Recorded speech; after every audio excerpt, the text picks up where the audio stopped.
ഞാൻ സംസാരിക്കുന്നത് ദൈവത്തിനെതിരായിട്ടല്ല. First thing, എനിക്ക് അന്നത്തെക്കാട്ടി ഇപ്പോഴാണ് യേശുക്രിസ്തുവിനെ ഏറ്റവും കൂടുതൽ ഇഷ്ടം. കാര്യം എനിക്ക് മാതൃകയാണ് പുള്ളി. മാതൃകയാണ് യേശു എന്ന് പറഞ്ഞു കഴിഞ്ഞാൽ. എൻ്റെ ഐഡലാണ്. എന്താ അതിന് പറയാം, അത്രയാണ്. സത്യത്തിലേക്ക് എനിക്ക് എത്തിച്ചേരാനുള്ള ഏറ്റവും വലിയ വഴി യേശുക്രിസ്തുവായിരുന്നു. അപ്പോൾ ഞാൻ സംസാരിക്കുന്നത് ദൈവത്തിനെതിരായിട്ടല്ല, സിസ്റ്റത്തിനെതിരായിട്ടാണ്. നമ്മളെ സത്യത്തിൽ നിന്ന് മാറ്റിവിട്ട സിസ്റ്റത്തിനെതിരായിട്ട്. ഇതെങ്ങനെ ഉണ്ടായി, ഞാൻ ഇതിനെപ്പറ്റി ഡീറ്റെയിൽസിലേക്കൊന്നും പോകുന്നില്ല. കാര്യം നിങ്ങളുടെ സത്യം നിങ്ങളുടെ രീതിയിൽ നിങ്ങൾ കണ്ടെത്തേണ്ടതാണ്. അതിലേക്കൊരു ചെറിയൊരു പ്രകാശം മാത്രമാണ് ഈ ബുക്ക്, എൻ്റെ ഈ വീഡിയോയും ഞാൻ ഉദ്ദേശിക്കുന്നത്. യേശുക്രിസ്തു സത്യം മാത്രം പറഞ്ഞു. തൻ്റെ ഉള്ളിലാണ്, നമ്മുടെ ഉള്ളിലാണ് ദൈവം ഉള്ളത്. കാര്യം നമ്മുടെ ആത്മാവ്, നമ്മുടെ സോൾ, നമ്മുടെ എനർജിയാണ് ദൈവം. അതാണ് നമ്മളുടെ ലൈഫ് നിർണ്ണയിക്കുന്നത്. പുറത്ത് വിളിച്ച് കരഞ്ഞിട്ടോ അപേക്ഷിച്ചിട്ടോ കാര്യമില്ല. കാര്യം ചോദിക്കേണ്ടത് ഉള്ളിലാണ്. എന്നിട്ട് എനിക്ക് സത്യമാവണം, 100% എനിക്ക് സത്യമാവണം, എനിക്ക് പ്യൂർ ആവണം. അപ്പം ഞാൻ എനിക്കുള്ള ഉത്തരങ്ങൾ കിട്ടാൻ തുടങ്ങും. കാര്യം ഞാൻ അപ്പോഴാണ് ദൈവത്തിൻ്റെ എനർജിയായിട്ട് അലൈൻഡ് ആവുന്നത്. ആ അലൈൻഡായാൽ മാത്രമേ ഉള്ളൂ എനിക്ക് അവിടെ നിന്നുള്ള സത്യങ്ങൾ കിട്ടൂ. അപ്പോൾ നമ്മൾ ജീവിതത്തിൽ ചെയ്യേണ്ടതും ചെറിയ കാര്യമാണ്. നമുക്ക് സത്യമായിരിക്കുക, പ്യുവറായിരിക്കുക. ആർക്കും ഒരു ദ്രോഹം വരാതെ നമ്മൾ സത്യമായിട്ടിരിക്കുന്ന ആൾക്കാർക്ക്, എനിക്ക് സത്യമായി കഴിഞ്ഞാൽ എനിക്ക് ആരോടും കള്ളം പറയേണ്ടതില്ല. പക്ഷേ ഇതിലേക്കുള്ള പ്രോസസ്സ് ഒട്ടും എളുപ്പമല്ല. കാര്യം ലൈഫിൻ്റെ റെസ്പോൺസിബിലിറ്റി 100% ഏറ്റെടുക്കുക. എല്ലാം എൻ്റെ ലൈഫ് നടന്നതിന് ഞാൻ തന്നെയാണ് കാരണം, വേറെ ആരും ഇതിന് കാരണക്കാരല്ല. നമ്മൾ പലരെയും പല ടൈമിൽ ബ്ലെയിം ചെയ്തിട്ടുണ്ട്. ഒന്നുമില്ല, എല്ലാം സ്വന്തമായിട്ട് ഏറ്റെടുക്കുക. ഞാൻ തന്നെയാണ് ഉത്തരവാദി എന്ന് ഏറ്റെടുക്കുക. എല്ലാവരോടും ക്ഷമിക്കുക, അതൊന്നാമത്തെ കാര്യം. Forgive every one. ലിസ്റ്റിലുള്ള എല്ലാവരോടും ക്ഷമിക്കുക. കാര്യം ഞാനാണ് ഉത്തരവാദി. ലൈഫിലെല്ലാം നടന്നതിന് ഉത്തരവാദി ഞാൻ ഏറ്റെടുത്ത് കഴിഞ്ഞാൽ എനിക്ക് ആരോടും ദേഷ്യം വയ്ക്കേണ്ട കാര്യമില്ല.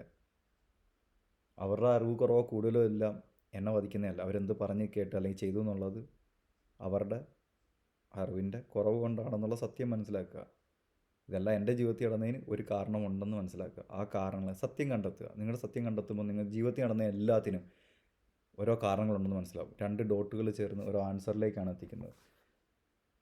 അവിടെ നമുക്ക് പിന്നെ പരാതിയില്ല, പരിഭവമില്ല, ആരോടും ഒന്നും പറയാനില്ല. കാര്യം ഉത്തരങ്ങളായി. നമ്മുടെ എല്ലാവരുടെയും ഉള്ളിൽ, എൻ്റെ ജീവിതത്തിൽ എനിക്ക് വേണ്ടുന്ന ഉത്തരങ്ങളെല്ലാം എൻ്റെ ഉള്ളിൽ തന്നെ ഉണ്ട്. അതേ കണക്ക് ഓരോ വ്യക്തികളുടെ ഉള്ളിൽ അവരുടെ ജീവിതത്തിൽ വേണ്ടുന്ന ഉത്തരങ്ങൾ, എന്തൊക്കെ സംശയമുണ്ടോ, എന്തൊക്കെ ചോദ്യമുണ്ടോ, അതിനുള്ള ഉത്തരങ്ങൾ നമ്മുടെ ഉള്ളിൽ തന്നെ ഉണ്ട്. ഈ ഉത്തരങ്ങൾ കിട്ടണമെങ്കിൽ ഒറ്റ കാര്യം, നിങ്ങളുടെ സത്യം കണ്ടെത്തുക. സത്യം കണ്ടെത്തുക എന്ന് പറഞ്ഞാൽ നിങ്ങളുടെ ഉള്ളിലെ ദൈവത്തെ കണ്ടെത്തുക. ദൈവം സത്യമാണ്, ദൈവം സ്നേഹമാണ്. God is the truth and his the love എന്ന് നമ്മൾ കേട്ടിട്ടുണ്ട്. ദൈവം 100%. അവിടെ കുറവും കൂടുതലും ഇല്ല. സ്റ്റിൽനെസ് ആണ് അവിടുത്തെ ഒരു പ്രത്യേകത. അതെന്ന് പറയുന്നത് ഒന്നിൻ്റെ ആബ്സെൻസ് അല്ല, എല്ലാത്തിൻ്റെയും പ്രസൻസ് ആണ്. അതാണ് ആ സ്റ്റിൽനെസ്. എല്ലാം ഫീൽ ചെയ്യുന്നുണ്ട്, എന്നാലും ഉൾക്കൊള്ളാനുള്ള കഴിവ് അതിലുണ്ട്. ശാന്തത, അതാണ് നമ്മൾ സത്യം അറിഞ്ഞു കഴിഞ്ഞാൽ നമുക്കുണ്ടാകുന്ന, ലൈഫിലുണ്ടാകുന്ന ഏറ്റവും വലിയ പ്ലസ് അതാണ്. ശാന്തരായിരിക്കും നമ്മൾ. അപ്പം ഒട്ടും എളുപ്പവഴിയല്ല. പറയുന്ന കണക്ക് തന്നെ, ബൈബിളിൽ പറയുന്ന കണക്ക് തന്നെ, സ്വർഗത്തിലേക്കുള്ള വഴി ഞെരുങ്ങിയതും കല്ലും മുള്ളും നിറഞ്ഞതാണ്. അത് സ്വർഗം അപ്പുറത്താണെന്ന് അറിഞ്ഞു കഴിഞ്ഞാൽ വഴി ഏതായാലും നമ്മൾ നടക്കത്തില്ലേ. കാര്യം എത്തിച്ചേരാൻ പോകുന്ന ഡെസ്റ്റിനേഷൻ അതാണ്, നടക്കും. പക്ഷെ നമുക്ക് കാണിച്ചു തന്നേക്കുന്നത് ആഫ്റ്റർ ഡെത്ത് എന്നുള്ളത്. യേശുക്രിസ്തു വന്നിട്ട് പറഞ്ഞത് സ്വർഗം, നിങ്ങൾക്ക് വിമോചനം ഇവിടെ, ഇപ്പോൾ, നൗ എന്നാണ് പറഞ്ഞത്. അല്ലാതെ ഇത് മരിച്ചു കഴിഞ്ഞിട്ടുള്ളൊരു സംഭവം എന്നല്ല പറഞ്ഞത്. അത് റിലീജിയൻ പിന്നെ മാറ്റിയതാണ്. ഈ ഫിയർ ബേസ്ഡാക്കി റൂൾസും കാര്യങ്ങളും എല്ലാം ഉണ്ടാക്കിയ റിലീജിയനാണ്. ഇതൊന്നും യേശുക്രിസ്തു പറഞ്ഞിട്ടില്ല, പഠിപ്പിച്ചിട്ടില്ല, ചെയ്തിട്ടില്ല. അതാർക്കും എന്താ പറയുക, ആർക്കും വാദിക്കാൻ എന്ത് വേണമെങ്കിലും ചെയ്യാം. ദൈവവചനം വളച്ചൊടിക്കാം, യേശുക്രിസ്തുവിൻ്റെ വചനം വളച്ചൊടിക്കാം. പക്ഷേ യഥാർത്ഥ സത്യം എന്താണെന്ന് എല്ലാവർക്കും ഉള്ളിലറിയാം. ഇതിനകത്ത് ആർക്കാണ് ബെനിഫിറ്റ്? നമ്മളിങ്ങനെ പേടിയിലിട്ടിട്ട് അല്ലെങ്കിൽ ഇങ്ങനെ റൂൾസിനകത്തിട്ടിട്ട് ആർക്കാണ് ബെനിഫിറ്റ്? നമുക്ക് എന്തെങ്കിലും ഗുണം ഉണ്ടായിട്ടുണ്ടോ ഇത്രയും വർഷങ്ങളായിട്ട് ഇതൊക്കെ ഫോളോ ചെയ്തിട്ട്? അതേസമയം പറയുന്നത് യേശുക്രിസ്തു പറഞ്ഞത് ഇത് തന്നെ, നിങ്ങളുടെ ഉള്ളിലെ സത്യം കണ്ടെത്തുക. അതിന് കുറച്ച് സമയം, ഇത്രയും വർഷങ്ങൾ നമ്മൾ എന്തായാലും പുറത്തൊരു ശക്തിക്ക് ഇത് കൊടുത്തിട്ട് ഏം, ഇതിനകത്ത് പറയുന്ന ഒരു കാര്യം, യേശു ക്രിസ്തു തന്നെ പറയുന്ന ഒരു കാര്യം ഇതാ: നിങ്ങൾ എന്നെ വിളിച്ച് അപേക്ഷിച്ചിട്ട് കാര്യമില്ല. കാര്യം ഞാൻ മനുഷ്യപുത്രനായിട്ട് വന്ന് നിങ്ങൾക്ക് മാതൃക കാണിച്ചു തന്നു എന്താണെന്നുള്ളത്. നിങ്ങൾ എത്രത്തോളം പവർഫുള്ളാണ്, നിങ്ങളുടെ ഉള്ളിലുള്ള പവർ എന്താണെന്ന് ഞാൻ കാണിച്ചു തന്നു. പുറത്തുനിന്നുള്ള എനിക്ക് വേറൊരാളുടെ ലൈഫിൽ ഒരു അതോറിറ്റിയും ഇല്ല. പുറത്തുനിന്നുള്ള എനിക്ക് വേറൊരാളുടെ ലൈഫിൽ ഒരു അതോറിറ്റിയും ഇല്ല. അത് ഒന്നാമത്തെ കാര്യം. നമ്മൾ എപ്പോഴും ചെയ്യുന്നത്, നമ്മുടെ ജീവിതത്തിലെ ഏറ്റവും വലിയ തെറ്റ് എന്ന് പറഞ്ഞു കഴിഞ്ഞാൽ വേറൊരാളുടെ ലൈഫിൽ കയറി ഇടപെടുക എന്നുള്ളതാണ്. അത് എല്ലാവരും യുണീക്കാണ്, എല്ലാവരും വ്യത്യസ്തരാണ്. എല്ലാവർക്കും അവരവരുടെ ലൈഫ് അവരവരുടെ രീതിയിൽ എക്സ്പീരിയൻസ് ചെയ്യാനുള്ള ഫ്രീഡം ഉണ്ട്. അത് ഒന്നാമത്തെ കാര്യം. No one owns any one. ഒരാൾക്കും ഒരാളുടെ മേലും ഒരധികാരവുമില്ല. അപ്പന് മക്കളുടെ പേരിൽ മക്കളുടെ എല്ലാവർക്കും ഒരു ഉത്തരവാദിത്തങ്ങളുണ്ടെന്നേ ഉള്ളൂ. അല്ലാതെ ആർക്കും ആരുടെ മേലും ഒരു അധികാരവുമില്ല. ഓരോരുത്തരുടെ ലൈഫ് അവരവരുടെ ഉത്തരവാദിത്തമാണ്. നമ്മുടെ എല്ലാ പ്രശ്നങ്ങൾക്കും കാരണം, ഇപ്പോൾ റിലേഷൻഷിപ്പായാലും എന്തായാലും നമുക്കൊരു പേഴ്സണൽ സ്പേസ്, ഒരു ഫ്രീഡം ഉണ്ട്. അത് ഡിസ്റ്റർബ് ആവുന്നതാണ് എല്ലാത്തിൻ്റെയും ബേസിക് ആയിട്ടുള്ള പ്രശ്നങ്ങളുടെ കാരണം. എല്ലാത്തിനും തുടക്കം അവിടെ നിന്നാണ്. കാര്യം എനിക്കിപ്പോൾ എത്രത്തോളം എൻ്റെ പേഴ്സണൽ സ്പേസ്, ഫ്രീഡം ഇമ്പോർട്ടൻ്റ് ആണോ, അതേ കണക്ക് തന്നെ മറ്റൊരാളുടെ സ്പേസും ഫ്രീഡവും നമ്മൾ റെസ്പെക്റ്റ് ചെയ്യുകയും വേണം. സെയിം ആയിട്ടുള്ള രണ്ട് വ്യക്തികളില്ല, ഡിഫറൻസസ് എന്തായാലും ഉണ്ട്. അങ്ങനെയാണ്, എല്ലാവരും യൂണീക്കാണ്. അപ്പോൾ എല്ലാവർക്കും അതേ കണക്ക് ലൈഫ് എക്സ്പീരിയൻസ് ചെയ്യാനുള്ള റൈറ്റും ഉണ്ട്. അപ്പം യേശുക്രിസ്തുവിൻ്റെ ജീവിതത്തിൽ യേശുക്രിസ്തു കാണിച്ചു തന്നത്, നമ്മളെ ജീവിച്ചിരിക്കുമ്പോൾ തന്നെ നമ്മളെ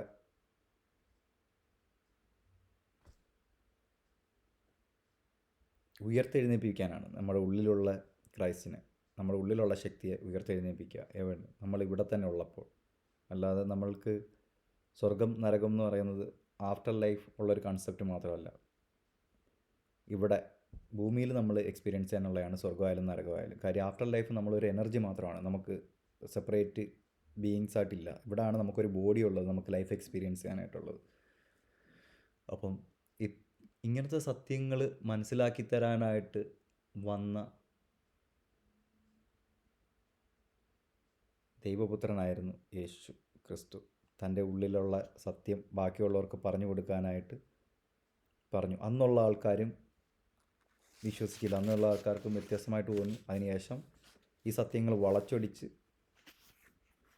ഫിയർ ബേസ്ഡാക്കി സിസ്റ്റംസ് വന്നു, നമ്മളെ അത് പഠിപ്പിച്ചു. അതാണ് സത്യമെന്ന് നമ്മൾ പറഞ്ഞു.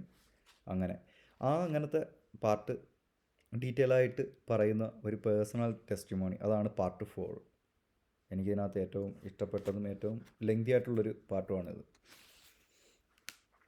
ഇതിനകത്ത് യേശുക്രിസ്തു പറഞ്ഞേക്കുന്നത് അത് തന്നെയാണ്: ദൈവരാജ്യം നിങ്ങളുടെ ഉള്ളിലാണ്, നിങ്ങളാണ് ഈ ലോകത്തിൻ്റെ പ്രകാശം, നമ്മളെല്ലാം തുല്യരാണ്. ഇതൊക്കെയാണ് മെയിനായിട്ടുള്ള കാര്യങ്ങൾ പറഞ്ഞത്. ഇതിനകത്ത് പിന്നെ ഒരു കാര്യം എന്ന് പറഞ്ഞു കഴിഞ്ഞാൽ, ഈ ക്രിസ്ത്യാനിറ്റി രൂപപ്പെട്ട സമയത്ത് എടുത്ത കുറേ ബുക്കുകളുണ്ട്. ഇതിനകത്ത് ഇവർ ചൂസ് ചെയ്യാത്ത കുറേ ബുക്കുകളുമുണ്ട്. അതിനകത്ത് യേശുക്രിസ്തുവിൻ്റെ ലൈഫിലെ ടീച്ചിങ്സ് എന്താണെന്ന് കറക്റ്റ് പറയുന്നുണ്ട്. അങ്ങനെ സത്യം പറഞ്ഞ കുറേ ബുക്കുകൾ ഇവർ മൊത്തത്തിൽ ഒഴിവാക്കി. ചൂസ് ചെയ്തതിനകത്ത് ഇവർക്ക് ആവശ്യമുള്ള സത്യങ്ങൾ മാത്രം എടുത്തു.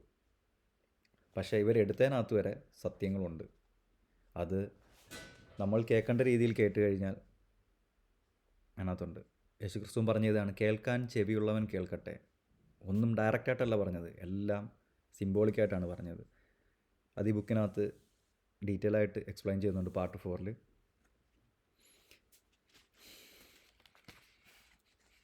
അതേ കണക്ക് തന്നെ പാർട്ട് 4 ഡെവിളിനെ പറ്റിയുള്ള കൺസെപ്റ്റ്, ആൻറ്റി ക്രൈസ്റ്റ്, ഇതിനെ പറ്റിയുള്ള കാര്യങ്ങളും പറയുന്നുണ്ട്. കാര്യം ഇതൊന്നും ഒരു എക്സ്റ്റേണൽ ഫോഴ്സ് അല്ല. ദൈവം എന്ന് പറയുന്നത് പുറത്തുനിന്നുള്ളൊരു ഫോഴ്സ് അല്ലെങ്കിൽ നമ്മുടെ ഉള്ളിലുള്ളതാണെങ്കിൽ, ഡെവിളും നമ്മൾ ക്രിയേറ്റ് ചെയ്യുന്ന ഈ എന്ത് കൺസെപ്റ്റ് ആയാലും നമ്മുടെ ഉള്ളിൽ നിന്ന് വരുന്നതാണ്. അത്രയ്ക്ക് പവർഫുള്ളാണ് നമ്മളുടെ ബ്രെയിൻ എന്ന് പറയുന്നത്, നമ്മുടെ ഉള്ളിലുള്ള എനർജി എന്ന് പറയുന്നത്.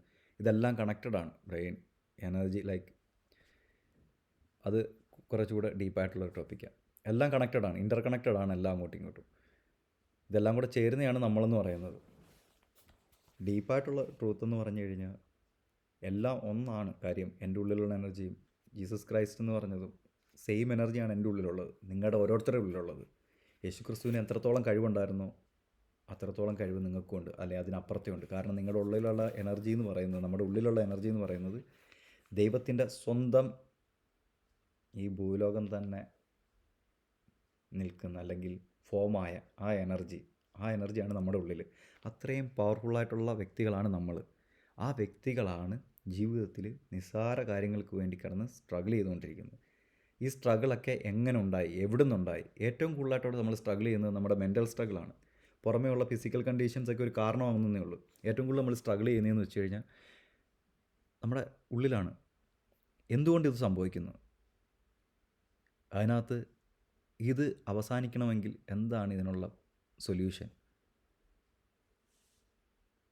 അല്ലാതെ നമ്മൾ ലൈഫിൽ എന്തൊക്കെ നേടിയെന്ന് പറഞ്ഞാലും നമുക്ക് ആ ഒരു ശാന്തത കിട്ടത്തില്ല. സമാധാനം പല സമയത്ത് വരും പോകും. ശാന്തത വരണം. അത് വരണമെന്നുണ്ട്. അതിനുള്ള ഒരു ഏറ്റവും നല്ല മാതൃകയാണ്, മനുഷ്യന് നൽകപ്പെട്ട ഏറ്റവും നല്ല മാതൃകയാണ് യേശുക്രിസ്തു എന്ന് പറയുന്നത്, യേശുക്രിസ്തുവിൻ്റെ ലൈഫ് എന്ന് പറയുന്നത്. കാരണം നമ്മൾ ദൈവത്തിൻ്റെ ഇമേജാണ്. ദൈവം സ്വന്തം ഛായയിലും സാദൃശ്യത്തിലും മനുഷ്യനെ സൃഷ്ടിച്ചു എന്ന് പറഞ്ഞാൽ അത് നമ്മൾ ഈ കാണുന്ന രീതിയല്ല, ഫിസിക്കൽ അപ്പിയറൻസ് അല്ല ഉദ്ദേശിച്ചേക്കുന്നത്. അത് ദൈവത്തിൻ്റെ ഗുണങ്ങളാണ് ഉദ്ദേശിച്ചേക്കുന്നത്. അത് ഈ ബുക്കിൽ പറയുന്നുണ്ട്. ആ ഗുണങ്ങൾ ചേർന്ന ഏറ്റവും നല്ല ഇമേജ് എന്ന് പറയുന്നത് യേശുക്രിസ്തു ആയിരുന്നു. പേടിയില്ലാതെ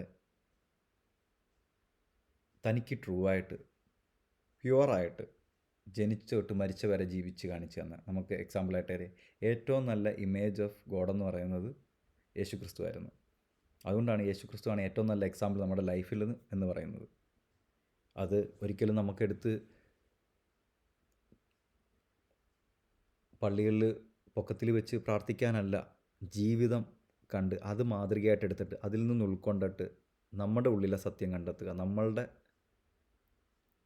സോഴ്സ്, നമ്മളുടെ സത്യം, നമ്മളുടെ ഉള്ളിലെ എനർജി എന്താണെന്ന് തിരിച്ചറിയുക, നമ്മളുടെ ഫുൾ പൊട്ടൻഷ്യൽ എന്താണെന്ന് മനസ്സിലാക്കുക, എന്നിട്ട് ജീവിക്കുക അറ്റ് ഇറ്റ്സ് ബെസ്റ്റ് എന്ന് പറഞ്ഞ കണക്ക് നമ്മളുടെ ജീവിതം അതിൻ്റെ ബെസ്റ്റായിട്ട് ജീവിക്കുക. അതിന് ഏറ്റവും അത്യാവശ്യം നമ്മളുടെ ഉള്ളിലെ സത്യം കണ്ടെത്തുക.